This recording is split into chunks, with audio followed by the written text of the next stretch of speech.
साथ।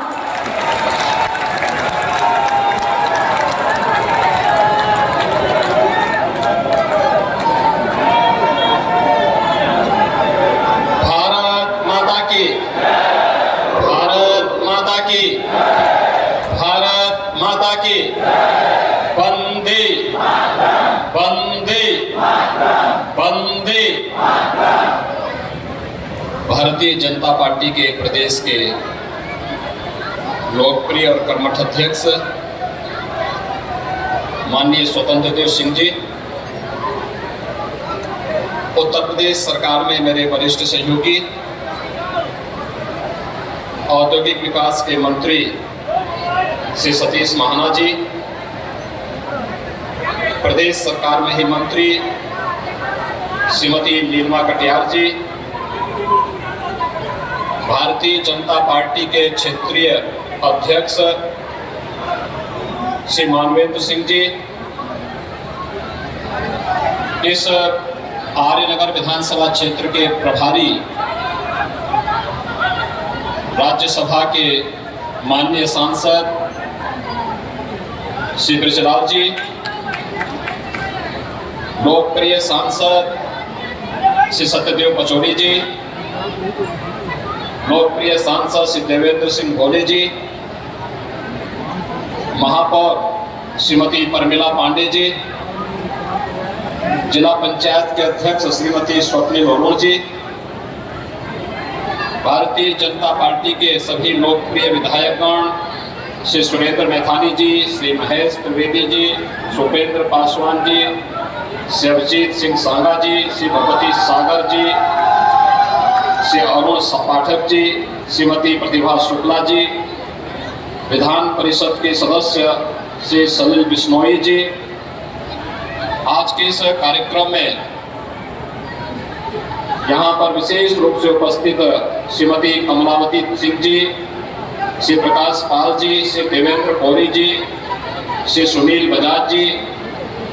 डॉक्टर बीना आर्य जी, श्री कृष्ण मुरारी शुक्ल जी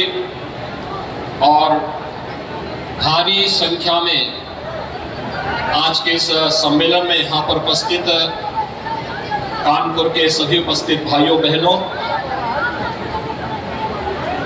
मां गंगा के आंचल में बसा हुआ कानपुर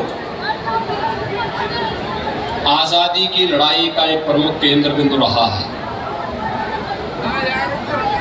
और इसलिए उत्तर प्रदेश ही नहीं देश के इस प्रथम औद्योगिक नगर जिसने मां गंगा की अविरलता और निर्मलता के साथ अपना नाता जोड़ा था, 500 करोड़ की मंच आप सबके बीच में आया है। मैं इसके लिए आप सबको हृदय से बधाई देता हूं, आप सबके प्रति शुभकामनाएं देता हूं।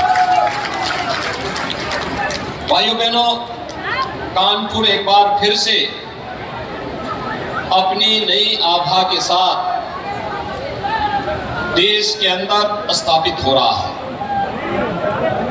याद करिए, कानपुर कभी उत्तर प्रदेश और देश का एक प्रमुख औद्योगिक नगर हुआ करता था, लेकिन आजादी के बाद लगातार इस क्षेत्र की उपेक्षा होने, विकास का कोई ठोस मॉडल न होने और कानपुर के पूर्विया इस क्षेत्र के नागरिकों के बारे में शासन के मन में केवल उद्योग बंद हुए, बल्कि मां गंगा की धारा को भी सबसे ज्यादा खराब करने के लिए अगर किसी एक नगर को दोषी ठहराया जाता था तो कानपुर नगर को दोषी ठहराया जाता था। लेकिन आज हम आभारी हैं प्रधानमंत्री मोदी जी के,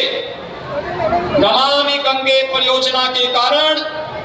आज कानपुर का सीसा मऊ नाला, जो कभी 14 करोड़ लीटर सीवर प्रतिदिन गंगा मैया में उड़ेलता था, आज उसे नमामि गंगे परियोजना के माध्यम से राज्य सरकार ने पूरी तरह बंद करके एसटीपी के अंदर डाल दिया है। अब एक भी बूंद शिविर सीसा मऊ नाले के माध्यम से मां गंगा में नहीं जाती है। कानपुर ने साबित किया है कि मां गंगा की अविरलता और निर्मल। अब हमें कानपुर के विकास को, सर्वांगीण विकास को एक नई ऊंचाइयों तक पहुंचाना है और भाइयों बहनों, कानपुर को उसी सौगात के साथ केंद्र और प्रदेश सरकार चल रहा कार्य आपने देखा होगा। अब तो यहाँ पर मेट्रो की है और नवंबर के अंत में हम लोग यहाँ पर प्रारंभ करने वाले हैं। यह कानपुर का बदलता हुआ नक्शा है जो यहाँ की मांग थी। ये वही कानपुर है भाइयों बहनों, जहां पर एक बार उदासीनता छा गई थी पिछली सरकारों के कर्मण्यता के कारण, बेईमानी और भ्रष्टाचार के कारण। लेकिन आज कानपुर में एक नया एयरपोर्ट बन रहा है। एक साथ 3 विमान उतर करके वहां पार्क हो सकते हैं और 500 लोग एक साथ उस सिविल टर्मिनल में आकर के कानपुर की अपने विकास की अपनी प्रतिबद्धता को आगे बढ़ाने में अपना योगदान दे सकते हैं। ये बदलता हुआ कानपुर है। और इससे इतर आज प्रदेश सरकार की वे तमाम परियोजनाओं का लोकार्पण और शिलान्यास का कार्यक्रम यहाँ पर हो रहा है, जिनकी लागत 550 करोड़ रुपए है। 550 करोड़ की ये योजनाएं भाइयों बहनों, 550 करोड़ की ये परियोजनाएं हो, मेट्रो हो, डिफेंस कॉरिडोर हो या फिर एयरपोर्ट के निर्माण की कार्रवाई, ये तब संभव हो पाया है जब मंच पर बैठे हुए ये सभी जनप्रतिनिधि और निष्प्रयास करते हैं अपना एक एक पल, एक एक क्षण विकास के लिए और जनता के प्रति अपनी जवाबदेही की बजाय एक समय उत्तर प्रदेश के जिन्होंने उत्तर प्रदेश की राजनीति का अपराधीकरण किया था और अपराधियों का राजनीतिकरण करके उन्हें सत्ता अधिष्ठान में काबिज होने का, विकास पर जबरन कब्जा, विकास की परियोजना, यहाँ पर जितनी भी परियोजनाओं का लोकार्पण हुआ है, लगभग 550 करोड़ रुपए की परियोजनाओं का लोकार्पण और शिलान्यास का जो कार्यक्रम आज यहाँ पर संपन्न हुआ है, मैं इसके लिए अपने मंचस्थ सभी जनप्रतिनिधियों को हृदय से इसके लिए धन्यवाद देता हूं, उनका अभिनंदन करता हूं और आप सभी कानपुर वासियों को इसके लिए बधाई देता हूं, अपनी शुभकामनाएं देता हूं। धन्यवाद। जय हिंद।